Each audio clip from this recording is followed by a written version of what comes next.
So hello everyone, आप सभी का स्वागत है हमारे यूट्यूब चैनल में। बच्चों, आज की इस वीडियो में हम क्लास 10 सोशल साइंस के बिल्कुल ऑफिशियल पेपर को यहाँ पे देखने वाले हैं। तुम्हारे एग्जामिनेशंस में क्वेश्चंस यहाँ से 100% गारंटीड है कि पूछा जाएगा, तो इसको अच्छे से जरूर कर लो, क्योंकि इसको करने से तुम्हारे बोर्ड एग्जामिनेशंस में 80 नंबर भी तुम ला सकते हो। ये सीबीएसई ने बिल्कुल ऑफिशियली दिया हुआ है, तो क्वेश्चन यहाँ से गारंटीड पूछा जाएगा। 19-20 का अंतर हो सकता है, बाकी क्वेश्चन इसी प्रकार से तुम्हारा रहने वाला है।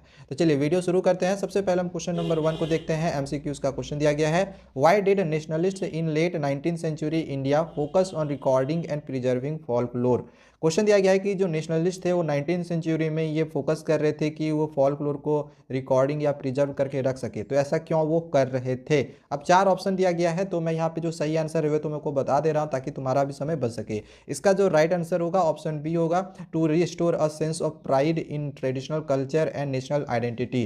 देखो वो लोग क्यों प्रिजर्व करके रख रहे थे, ताकि ट्रेडिशनल कल्चर नेशनल आइडेंटिटी को वो क्या करे, रिस्टोर करके रख सके। अगला क्वेश्चन नंबर 2 में यहाँ पर एक पाई डायग्राम जो है तुमको देखने को मिल रहा होगा। अब इससे रिलेटेड यहाँ पर क्वेश्चन दिया गया है। अब इस पाई डायग्राम में क्या दिखाया गया है कि यहाँ पर देखो, ये जो ब्लू वाला दिखाई दे रहा है ये 43% जो है प्लेन्स है। इसके बाद जो ये वायलेट कलर में है ये तुम्हारा पर्पल कलर में है, ठीक है। ये तुम्हारा माउंटेन्स को दिखाया गया है, और इस कलर में जो यहाँ पर दिया गया है ये प्लेट्यू को दिखाया गया है, ठीक है। तो क्वेश्चन यहाँ पे पूछा गया है कि यहाँ पर ये जो 43% तुम्हारा प्लेन्स दिखाया गया है इसका क्या सिग्निफिकेंस है, मतलब प्लेन्स का क्या सिग्निफिकेंस है। तो प्लेन का सिग्निफिकेंस है कि ये फैसिलिटी प्रोवाइड करता है फॉर एग्रीकल्चर एंड इंडस्ट्री के लिए, ठीक है। अगला आप यहाँ पे देखो, एक नोट करके भी क्वेश्चन दिया गया है। तो यार ये जो लाइन है ना, ये हमारे एनसीईआरटी का जो ज्योग्राफी का किताब है, देख लेना फर्स्ट चैप्टर में ही तुम्हारा ये इसका आंसर जो है दिया गया है, नेचर टेक्नोलॉजी एंड इंस्टीट्यूशन, ठीक है। तो ये फर्स्ट चैप्टर में है, और फर्स्ट आई थिंक पेज में भी तुमको ये वाला मिल जाएगा। अगला जो क्वेश्चन नंबर 3 है, यहाँ पर अब एक टेबल दिया गया है एंड क्वेश्चन पूछा गया है कि as per the data given above, यहाँ पर ये जो डेटा दिया गया है, why state B has a low infant mortality rate. State B का लो इन्फेंट मोर्टेलिटी रेट क्यों है? अब यहाँ पे अगर देखो तो इसका 7 इन्फेंट मोर्टेलिटी रेट है, जबकि इसका 30 है, तो इसमें लो है, ऐसा क्यों है? तो इसका जो राइट आंसर होगा, देखो इसका जो सही आंसर होगा ये तुम्हारा ऑप्शन डी होगा। लो इन्फेंट मोर्टेलिटी रेट है, इसका मतलब है कि वहाँ का जो हेल्थ केयर और एजुकेशन होगा वो अच्छा होगा, ठीक है ना। तो यहाँ पे लिखा हुआ it has health care and educational for all. Okay, चलो आगे देख लेते हैं। क्वेश्चन नंबर 4 इसमें दिया गया है। अब यहाँ पे देखो एक फॉरेस्ट, मतलब यहाँ पे फॉरेस्ट का टाइप दिया गया है, ये कहाँ कहाँ पाया जाता है वो दिया गया है। तो पहले इसको ना मैच करना पड़ेगा, फिर जो भी तुम्हारा आंसर आएगा वो तुम्हें टिक करना है, ठीक है। तो सबसे पहले अगर तुम देखो, रिजर्व फॉरेस्ट जो है, रिजर्व फॉरेस्ट कहाँ पर पाया जाता है, ये तुम्हारा आंध्र प्रदेश में पाया जाता है। फिर जो प्रोटेक्टेड फॉरेस्ट है ये तुम्हारा हरियाणा में पाया जाता है, और जो अनक्लास्ड फॉरेस्ट है ये तुम्हारा नॉर्थ ईस्टर्न स्टेट्स में पाया जाता है। तो इसका जो राइट आंसर हो रहा है, देख लो कौन सा होगा। ए का हमने सी किया था, सॉरी एक हमने बी किया था, एक हमने बी किया था, तो मतलब 1 का बी यहाँ पर है, ठीक है। तो ये तुम्हारा ऑब्वियसली, और कहीं 1 का बी दूसरी जगह पे है नहीं, तो ऑप्शन डी ही मेरा करेक्ट आंसर होगा, ठीक है। चलो आगे बढ़ते हैं। अब यार यहाँ पर क्वेश्चन नंबर 5 जो है, एक स्टेटमेंट बेस्ड क्वेश्चन जो है वो दिया गया है। बताना है कि इसमें से कौन कौन सा स्टेटमेंट है वो सही है। तो पहला यहाँ पर दे रखा है अच्छा, यहाँ पर जो है कंजर्वेशन ऑफ फॉरेस्ट से रिलेटेड जो है दिया गया है एक स्टेटमेंट। इसको लेके यहाँ पे फर्स्ट में दिया गया है कि it involves local communities in the management and restoration of degraded forest. तो हाँ, ये तुम्हारा जो स्टेटमेंट है ये बिल्कुल सही है। दिया गया second, the programmes has been in formal existence since 1980, ये नहीं है। इससे रिलेटेड वो सही नहीं है। Jharkhand Passage the first resolution for joint forest management, तो ये भी तुम्हारा नहीं होगा, ठीक है ना। फिर दिया गया है the members of local village communities are entitle to intermediary benefits like non timber forest producers. हाँ, तो एक मेरा 1 वाला 4 सही है, 1 और 4 सही है। तो 1 और 4 किस में है? ऑप्शन डी में है, 1 और 4 ओनली। तो राइट आंसर ऑप्शन सी होगा। चलिए नेक्स्ट, अब आगे हम क्वेश्चन नंबर 6 को समझते हैं। 6 नंबर है, the people of Belgium have successfully dealt with their countries power sharing problem. जो बेल्जियम्स के जो लोग थे उन्होंने सक्सेसफुली डील किया जो भी पावर शेयरिंग की प्रॉब्लम थी उनकी कंट्री में, तो उसको अच्छे से वो डील कर लिए, and is leading a happy and peaceful life. इसके बाद उन्होंने हैप्पी और पीसफुल लाइफ उन्होंने जिया। तो which route to federation have they opted for, तो उसने किस प्रकार की फेडरेशन को ऑप्ट किया था? कमिंग टुगेदर किया था? नहीं। कॉपरेटिव फेडरेशन किया था? नहीं। होल्डिंग टुगेदर फेडरेशन को उन्होंने ऑप्ट किया था, और ये होल्डिंग टुगेदर फेडरेशन जो है वो हमारे भारत में भी देखा जाता है, ठीक है। तो भारत में भी होल्डिंग टुगेदर फेडरेशन ही पाया जाता है, याद रखना। ओके, तो राइट आंसर इसका ऑप्शन सी होगा। चलिए आगे बढ़ते हैं। अब फिर से यहाँ पर हमें अब लिस्ट 1 लिस्ट 2 दे रखा है, फिर से हमें उसी प्रकार से मैचिंग करना है और जो करेक्ट आएगा वो हमारा आंसर हो जाएगा। ओके, चलो देखते हैं यहाँ पे इथनिक। इथनिक वाला में क्या होगा, ये एक social division based on culture पे होगा, तो 1 का डी होगा। ठीक है, देख लेते हैं ऑप्शन में कहीं 1 का डी है तो वही देखो ए में है और डी में है, तो या तो ऑप्शन ए होगा या तो ऑप्शन डी होगा। ठीक है, अब आगे देख लेते हैं सेकंड का क्या दिया गया है। दिया गया है मेजोरिटेरियनिज्म। तो जो मेजोरिटेरियनिज्म है ये बिलीव करता है कि majority community should be able to rule a country. तो 2 का सी आया। अब देखो 2 का सी कहाँ पे है, 1 का डी था तो 1 का डी दो जगह पे था, फिर 2 का सी यहाँ पर तो नहीं है, यहाँ पर है, यानी इसका जो राइट आंसर होगा ऑप्शन डी होगा। ठीक है, चलो नेक्स्ट अब आगे क्वेश्चन नंबर 8 को समझते हैं। अब देखो क्वेश्चन नंबर 8 जो है ये तुम्हारा यहाँ पर क्रेडिट से रिलेटेड एक बहुत ही इंपॉर्टेंट क्वेश्चन दिया गया है। इंपॉर्टेंस ऑफ क्रेडिट को लेकर क्वेश्चन दिया गया है एंड यहाँ पर फिर से कुछ स्टेटमेंट दे रखा है, इसमें से जो भी स्टेटमेंट सही है ये हमें टिक करना है। कौन कौन से स्टेटमेंट सही है क्रेडिट को लेकर, तो पहला दिया हुआ है कि it plays a vital and positive role in meeting his target and accelerating his income. बिल्कुल है, ऐसा है। ठीक है, वन वाला सही है। सेकेंड है कि the credit helps him to meet the ongoing expenses of production, ये भी सही है। थर्ड में the credit helps him complete the production on time, बिल्कुल सही है। मतलब 1 2 3 मेरा सही है, तो ऑब्वियसली इसका जो सी है 1 2 3 सही होगा, क्योंकि इसमें और 4 तो है नहीं और कहीं 1 2 3 है नहीं, तो एक ही ऑप्शन मेरा बच रहा है 1 2 3, ये मेरा सही होगा। ठीक है, चलिए नेक्स्ट अब आगे हम क्वेश्चन नंबर 9 को समझते हैं। 9 नंबर में है कि the north eastern states of India like Nagaland, Mizoram, Arunachal Pradesh enjoy special status in the constitution of India because. अच्छा, ये जो नॉर्थ ईस्टर्न स्टेट्स है ना, नागालैंड, मिजोरम, अरुणाचल प्रदेश, तो इनको एक स्पेशल स्टेटस दिया है इंडियन कॉन्स्टिट्यूशन ने। तो ऐसा क्यों दिया है, क्यों ऐसा दिया हुआ है, तो इसका राइट आंसर होगा option C, due to their social and historical circumstances. ठीक है, अब यहाँ पर तुम्हें एक पिक्चर बेस्ड क्वेश्चन दिया गया है, इसमें पहचानना है कि इसका जो सही आंसर है ये क्या होगा। इस पिक्चर से रिलेटेड हिस्ट्री का ये तुम्हारा क्वेश्चन दिया गया है, तो यहाँ पे इसका ऑप्शन तुम्हारा टेरिटरीज लॉस्ट बाय हिम, जब टेरिटरी लॉस्ट हुआ था तो इसी चीज़ को यहाँ पे इस पिक्चर में दिखाया गया था, नेपोलियन जो है वहाँ से जाते हुए दिख रहे हैं। चलो अब यहाँ पर एक विजुअली इम्पेयर्ड पर्सन के लिए यार क्वेश्चन दे दिया है। ठीक है, पूछा गया था कि विच of the following symbol does the broken chains stand for. Broken chain जो है किस चीज़ के सिंबल को रिप्रेजेंट करता है, फ्रीडम को। ऑलरेडी हम लोग इसके बारे में पढ़ चुके हैं। ठीक है, फ्रीडम को। अगला क्वेश्चन नंबर 11 है which of the following factors significantly contribute to the presence of globalisation. अब यार ग्लोबलाइजेशन से रिलेटेड यहाँ पे बोला गया है कि कौन सा फैक्टर सिग्निफिकेंटली जो है कंट्रीब्यूट करता है ग्लोबलाइजेशन की प्रक्रिया को। तो इसमें से कुछ स्टेटमेंट दे रखे हैं, अब बताना इसमें से कौन कौन सा जो स्टेटमेंट है वो अप्रोप्रिएट है। तो पहला स्टेटमेंट दिया हुआ है expansion of multinational corporation MNCs, हाँ ये उस एमएनसीज का फैलना, बिल्कुल सही है ये। फिर सेकंड है advancements in information and communication technology, ये भी सही है। तो देख लो 1 और 2 ऑप्शन में कहीं दिया हुआ है क्या, हाँ ऑप्शन ए में दिया हुआ है 1 और 2, बाकी और इसमें 3 भी है, 3 को पढ़ लेते हैं। नेशनलाइजेशन एंड ट्रेड बैरियर्स, नहीं, तो ये नहीं होगा। ठीक है, ये नहीं होगा, तो थर्ड वाला नहीं होगा। एक ही ऑप्शन तुम्हारा बच रहा है, ऑप्शन नंबर जो सॉरी बी होगा, sorry A option A. Statement 1 और 2 अप्रोप्रिएट हो रहा है, तो ऑप्शन ए मेरा करेक्ट आंसर होगा। ठीक है, चलिए नेक्स्ट अब आगे हम क्वेश्चन नंबर 12 को समझते हैं। 12 नंबर है which of the following statements about federalism in Indian constitution are correct. तो फेडरलिज्म को लेकर इंडियन कॉन्स्टिट्यूशन में कौन कौन से स्टेटमेंट यहाँ पे करेक्ट है ये हमें फिर से बताना है। अब यहाँ पर पहला स्टेटमेंट दे रखा है कि India is declared as a union of states, बिल्कुल सही है, इंडिया को डिक्लेयर किया गया है यूनियन ऑफ स्टेट्स के रूप में। तो पहला स्टेटमेंट तो भाई मेरा सही है। सेकंड है power sharing between the union and state governments is a basic future, तो ये भी मेरा सही है। तो 1 और 2 देखो ऑप्शन ए में दिया गया है, तो ऑप्शन ए फिर से यहाँ पे मेरा करेक्ट आंसर होगा। अब यहाँ पर ये जो क्वेश्चन में 13 दिया गया है ये एक क्रोनोलॉजिकल ऑर्डर वाला क्वेश्चन दिया गया है। सही ऑर्डर इसका क्या होगा ये हमें सजाना है, सही ऑर्डर तुम्हें सजाना है।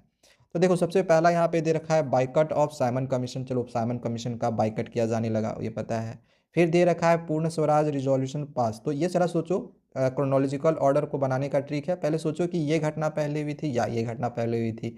तो पहले जो है बाइकट किया गया साइमन कमीशन का, फिर इसके बाद पूर्ण स्वराज रिजोल्यूशन पास किया गया था। ठीक है, तो बिल्कुल 1 और 2 इसका सही करेक्ट अभी तक में जा रहा है। थर्ड में दे रखा है letter with 11 demands to viceroy Irwin, इसके बाद जो गांधी जी थे वो एक लेटर लिखते हैं जिसमें 11 डिमांड रखते हैं, तो ये बिल्कुल मेरा थर्ड जो है बिल्कुल करेक्ट ऑर्डर जा रहा है। फिर जब वो विसरॉय इरविन नहीं मानता है तो फिर वो साल्ट मार्च के लिए निकलते हैं। जो इसका सही ऑर्डर हो रहा है 1 2 3 4 हो रहा है, तो राइट आंसर इसका ऑप्शन डी होगा 1 2 3 4, लगातार ये सीक्वेंस में ही ऑर्डर जो है वो दे दिया है। ठीक है, अगला क्वेश्चन नंबर 14 है, in Indian economy the three sectors, ये जो थ्री सेक्टर्स है प्राइमरी सेकेंडरी टर्सरी पढ़ा हुआ होगा, ये इंटर डिपेंडेंट है एक दूसरे के ऊपर। However the share of employment in the primary sector remains high, तो जो प्राइमरी सेक्टर के जो भी एम्प्लॉयमेंट है वो ज़्यादा शेयर करते हैं, वो दिया हुआ है। तो most appropriate explanation of this could be, तो इसका मोस्ट अप्रोप्रिएट एक्सप्लेनेशन क्या हो सकता है। इसमें फिर से बताना है कि कौन कौन सा स्टेटमेंट जो है यहाँ से करेक्ट है। देखो पहला स्टेटमेंट है government policies preferential treat the primary sector, नहीं ऐसा बिल्कुल भी नहीं है, ये सभी के लिए देखती है, पॉलिसीज लाती है। और सेकेंड है Indian economy is largely agrarian and majority of population is dependent on agriculture, बिल्कुल ये सही है कि जो मेजोरिटी ऑफ पॉपुलेशन है वो एग्रीकल्चर पे डिपेंड करती है। ठीक है, तो भाई सेकेंड वाला तो मेरा यहाँ पे सही आ रहा है। थर्ड वाला देख लेते हैं। थर्ड है inadequate service sector jobs force people to continue working in primary sectors, ये भी सही है, बिल्कुल करेक्ट है, यानी 2 और सही मेरा जा रहा है, तो 2 और 3 ऑप्शन बी में है, ये देख लो ऑप्शन नंबर बी मेरा इसमें करेक्ट आंसर होगा। चलिए आगे बढ़ते हैं क्वेश्चन नंबर 15 की ओर। अब यहाँ पे ना स्टेटमेंट बेस्ड क्वेश्चन दिया गया है, तुम्हें पहचाना इसमें से कौन कौन सा जो स्टेटमेंट यहाँ पर जो है मतलब स्टेटमेंट 1 और 2 में से कौन सा सही है। ठीक है, 1 सही है, 2 सही है, कौन सा गलत है। जैसे असर्शन रीजन टाइप में क्वेश्चन होता है ना, उसी टाइप में यहाँ पे क्वेश्चन दिया गया है। ठीक है, पहला स्टेटमेंट देखते हैं। पहला स्टेटमेंट है by the 1870s caricatures and cartoons were being published in Indian journals, यहाँ तक तो अभी तक सही आया कि 1870s में क्या हो रहा था कि कैरिएचर्स और कार्टून जो था वो पब्लिश किया जाता था इंडियन जर्नल्स में और न्यूज़पेपर्स में, commenting on social and political issues, हाँ बिल्कुल सही है। चलो स्टेटमेंट तो मेरा 1 करेक्ट है। स्टेटमेंट 2 दे रखा है कि some creatures praise the educated Indian fascination with western tastes and clothes, नहीं यार ये यहाँ से गलत है। ठीक है, while others they are looking forward to social से, नहीं नहीं ये गलत है। स्टेटमेंट 2 तुम्हारा गलत है, ये वाला तुम्हारा सही है। तो स्टेटमेंट 1 जो है वो करेक्ट है और जो स्टेटमेंट 2 है वो इनकरेक्ट है, तो ऑप्शन ए इसका करेक्ट आंसर होगा।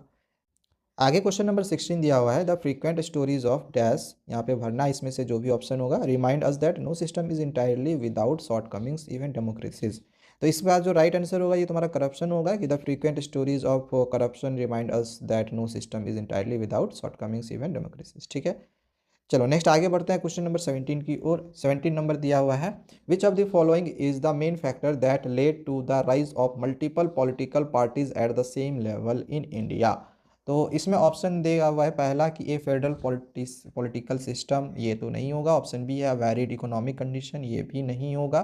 ऑप्शन सी दिया हुआ है लिंग्विस्टिक एंड रीजनल डाइवर्सिटीज, बिल्कुल ये तुम्हारा राइट आंसर होगा, option number C linguistic and regional diversity. आगे क्वेश्चन नंबर 18 है the result of greater foreign investment and greater foreign trade has been dash, यहाँ पे फिर से भरना है क्या होगा अक्रॉस कंट्रीज, तो इसका राइट आंसर तुम्हारा ऑप्शन डी होगा greater integration of production and markets. आगे क्वेश्चन नंबर 19 है which of the following the true meaning of equal treatment of women as a necessary ingredient of a democratic society, अब इसका सही answer क्या होगा। इसका सही आंसर तुम्हारा ऑप्शन बी होगा it is now easier for women to legally wage struggle for their rights. Question number 20 MCQ का लास्ट क्वेश्चन है जिसमें स्टेटमेंट बेस्ड यहाँ पर तुम्हारा क्वेश्चन जो है वो दिया गया है। अब बताना है कि फिर से कौन सा स्टेटमेंट सही है कौन सा गलत है या दोनों सही है। तो स्टेटमेंट 1 दे रखा है एक communal mindset can lead to efforts to secure political influence to a specific religious group, तो स्टेटमेंट 1 मेरा बिल्कुल करेक्ट है। स्टेटमेंट 2 दिया हुआ है कि members of the majority community may seek to create a separate political entity as a response to such dynamics, तो नहीं ये गलत है। तो स्टेटमेंट 1 यहाँ पे मेरा करेक्ट है एंड स्टेटमेंट 2 मेरा इनकरेक्ट है। ऑप्शन ए यार करेक्ट आंसर होगा फिर से। ठीक है, स्टेटमेंट बेस्ड वाले में दोनों में यहाँ देखे कि ऑप्शन ए ही करेक्ट हो रहा था। चलिए आगे बढ़ते हैं।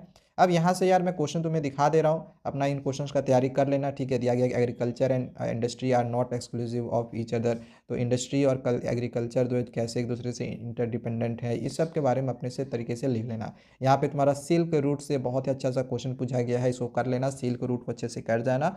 सिल्क रूट से क्वेश्चन गारंटी पूछा जाएगा। या फिर जो नई क्रॉप्स थी एक इम्पैक्ट डाल रही थी यूरोपियन के ऊपर उनके सर्वाइवल और वेल बींग के लिए, तो इसके बारे में अच्छे से पढ़ लेना, क्वेश्चन यहाँ से 100% तुम्हारा मिल जाएगा। इसके बाद क्वेश्चन नंबर 3 यहाँ पर तुम्हारा दिया गया है पावर शेयरिंग से रिलेटेड क्वेश्चन दिया गया है। ठीक है, इसको अच्छे से कर लेना। फिर यहाँ तुम्हारा डिसेंट्रलाइजेशन एक टॉपिक होगा, उसको भी कर लेना। ठीक है, डिसेंट्रलाइजेशन बहुत इंपॉर्टेंट टॉपिक है, यहाँ से क्वेश्चन तुम्हारा एक पेपर में गारंटी आने वाला है। देन यहाँ तुम्हारा एक print culture and the modern world से क्वेश्चन पूछा गया है, तो ये वाला क्वेश्चन पढ़ लेना। चाइना में जब प्रिंट कल्चर आई तो कैसे वो डेवलप्ड हुआ, क्योंकि शुरुआत जो हुई थी वो चाइना से ही हुई थी। फिर वहाँ पे कैसे उन लोगों ने फिर प्रिंट और पॉपुलर हुआ, डेवलप कैसे हुआ, तो ये सब अच्छे से इसको कर लेना, पेपर में ये तुम्हारा आने वाला है। फिर यहाँ पर ये जो तुम्हारा क्वेश्चन दिया गया है, ये डिस्क्रीज्ड एम्प्लॉयमेंट से रिलेटेड जो है क्वेश्चन तुम्हारा दिया गया है, या फिर अंडर एम्प्लॉयमेंट से रिलेटेड क्वेश्चन तुम्हारा दिया गया है। एंड ये भी क्वेश्चन तुम्हारा आएगा, मनरेगा भी कर लेना इसके साथ ही साथ, मनरेगा, डिस्क्रीज्ड अनएम्प्लॉयमेंट, ये सब अच्छा से अपना देख लेना, ठीक है। फिर अगला यहाँ पर तुम्हारा दिया गया है एक क्वेश्चन ऑर्गेनाइज्ड और अनऑर्गेनाइज्ड सेक्टर से, तो ये भी समझ लेना, ये भी बहुत ही इंपॉर्टेंट क्वेश्चन है। तो क्वेश्चन देखने में तुमको बड़ा लग रहा होगा लेकिन है आसान। ऑर्गेनाइज्ड और अनऑर्गेनाइज्ड सेक्टर से तुम्हारा ये क्वेश्चन जो है वो दिया गया है। देन यहाँ पे तुम्हारा एग्रीकल्चर से रिलेटेड क्वेश्चन दिया गया है। एग्रीकल्चर को डिफाइन करना है on the basis of cultivation of fruits and vegetables, यानी तुम्हारा ये सीधी सीधी बात है, हॉर्टिकल्चर से जो है वो क्वेश्चन दिया गया है, तो ये भी देख लेना हॉर्टिकल्चर क्या होता है। देन फिर वुमेन एम्पावरमेंट से भी क्वेश्चन रहता है, तो वुमेन एम्पावरमेंट को अच्छे से करके जाना है, परीक्षा में क्वेश्चन आ जाएगा। फिर प्राइमरी सेकेंडरी टर्सरी सेक्टर से क्वेश्चन तुम्हारा एक यहाँ पे दिया गया है, गारंटी क्वेश्चन इस प्रकार से तुम्हारे पेपर में आने वाला है, प्राइमरी सेकेंडरी और टर्सरी सेक्टर से। फिर आगे यहाँ पर ये जो तुम्हारा क्वेश्चन दिया गया है, ये सॉइल इरोजन से दिया गया है, इसको करके जाना है, ठीक है, बहुत इंपॉर्टेंट है। सॉइल्स के टाइप से यहाँ पर क्वेश्चन जो है ये दिया गया है, ठीक है। देन अगला यहाँ पे तुम्हारा जो क्वेश्चन है वो रोमांटिसिज्म से दिया हुआ है, तो तुम्हें यहाँ पे 3 टॉपिक करने हैं। एक तो रोमांटिसिज्म कर लेना है क्या होता है, दूसरा तुम्हें इम्पीरियलिज्म को भी जरूर कर लेना है, इम्पीरियलिज्म क्या होता है, और नेशनलिज्म क्या होता है, ये एटलीस्ट 2-3 टॉपिक को अच्छे से जरूर समझ लेना। फिर ट्रीटी ऑफ वियना को भी अच्छे से समझ लेना कि ट्रीटी ऑफ वियना में क्या हुआ था, क्या क्या पास हुआ था, क्या क्या उसके ये प्रोविजंस लाए गए थे, वो सब क्वेश्चन तुम्हारा पेपर में गारंटी पूछा जाएगा, 100% तुम्हारा पेपर में ये आने वाला है। फिर ये क्वेश्चन कर लेना, पॉलिटिकल पार्टीज हमारे मतलब डेमोक्रेसी के लिए क्यों नेसेसरी कंडीशन है, बेस्ट, वेरी वेरी इंपॉर्टेंट है। इससे इसके आउट क्वेश्चन तुम्हारा एक भी नहीं जाएगा, ये गारंटी है, ठीक है। ये क्वेश्चन तुम्हारे पेपर में आने ही वाला है, पॉलिटिकल पार्टीज़ का, पॉलिटिकल पार्टीज़ क्यों ज़रूरी है हमारी डेमोक्रेसीज़ के लिए, ठीक है। दोनों को ये भी कर लेना, ठीक है। पॉलिटिकल पार्टीज़ के क्या क्या काम करती है ये सब अच्छे से समझ लेना, क्या चैलेंजेस हैं, यही सब क्वेश्चन तुम्हारा पेपर में आएगा। फिर तुम्हारा एक टॉपिक है सेल्फ हेल्प ग्रुप, उसको अच्छे से पढ़ लेना, देख लेना यहाँ पे सेल्फ हेल्प ग्रुप से तुम्हारा क्वेश्चन जो है वो दिया गया है, okay. Double coincidence of wants से भी देख लो क्वेश्चन दिया गया है, ठीक है, इसको भी समझ लेना। वही कोलेटरल वाला क्वेश्चन फिर देख लेना, अपना कोलेटरल एक टॉपिक होगा उसको समझ लेना, क्वेश्चन वहाँ से पक्का तुम्हारा मिल जाएगा। बाकी आ जाओ केस स्टडी बेस्ड क्वेश्चन में, तो केस स्टडी बेस्ड क्वेश्चन में यहाँ तुम्हारा देख लो, ये हिस्ट्री का चैप्टर 2 से एक क्वेश्चन दिया गया है, why did British introduce the Raoult act, Raoult act British ने क्यों शुरुआत की थी, अच्छे से पढ़ा होगा, समझ लिया होगा, ठीक है। मैं यहाँ पे आंसर में नहीं करवा रहा हूँ क्योंकि इसके आंसर्स मुझे अभी लिखने पड़ेंगे, ठीक है, एमसीक्यूज़ का, इसीलिए मैंने करवा दिया है। क्वेश्चन ईजी है, तुम्हें एक्सट्रैक्ट में भी मिल जाएगा, और थोड़ा बहुत भी अगर तुमने केस स्टडी पढ़ा, मतलब चैप्टर को पढ़ा हुआ होगा, तो क्वेश्चंस को इजीली कर लोगे, ठीक है। यहाँ पर ये सेकंड क्वेश्चन तुम देख सकते हो, तुम्हारा दिया गया है ये ज्योग्राफी वाले से।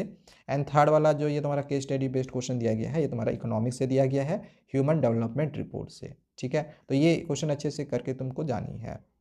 देन आ जाते हैं अब मैप बेस्ड क्वेश्चन में। सर मैप बेस्ड क्वेश्चन क्या आएगा, ये देख लो, मैप बेस्ड क्वेश्चंस के लिए हमने ऑलरेडी एक वीडियो बनाई हुई है जिसमें सारे मैप्स को हमने करवा दिए हैं, अगर तुमने देखना होगा तो देख लेना। हिस्ट्री में टोटल 9 मैप है, 9 में से 2 का गारंटी है कि वो आ जाएगा, ठीक है, इसको जरूर करके जाना। एंड फिर ज्योग्राफी के भी जो मैप बेस्ड क्वेश्चंस होंगे वो भी कर लेना, उसमें से 3 नंबर आ जाएगा, मतलब 5 नंबर यार ना तुम्हारा मैप में ना श्योरली जो क्वेश्चंस मैंने मैप में करवाए हैं वो जरूर आ जाएगा। हालांकि यहाँ से ये भी मैप वाला तुम अपना तैयारी कर लेना, प्रैक्टिस कर लेना, क्वेश्चन ये भी तुम्हारा आ सकता है, क्योंकि ये सीबीएसई के सैम्पल पेपर में तुम्हारा दिया गया है, तो ये आने चाहिए ही, ठीक है, ऐसे क्वेश्चन तुम्हारे पेपर में आते ही हैं। चलो, तो मैप में यहाँ पे वही हमें लोकेट करना था। मैप वाली वीडियो अगर देखनी होगी तो कमेंट कर देना, मैं डिस्क्रिप्शन पे लिंक दे दूंगा, देख लेना, ठीक है। वही सब क्वेश्चन तुम्हारे मैप में आ जाएगा, उससे आउट तुम्हारा पूछेगा ही नहीं, क्योंकि वही तुम्हारे सिलेबस में ही है। तो चलो आज के लिए इतना ही, बाकी चैनल को सब्सक्राइब करके रखे रहना, आगे तुम्हारे लिए और भी बहुत सारी इंपॉर्टेंट वीडियोज आने वाली है। Thank you, bye bye.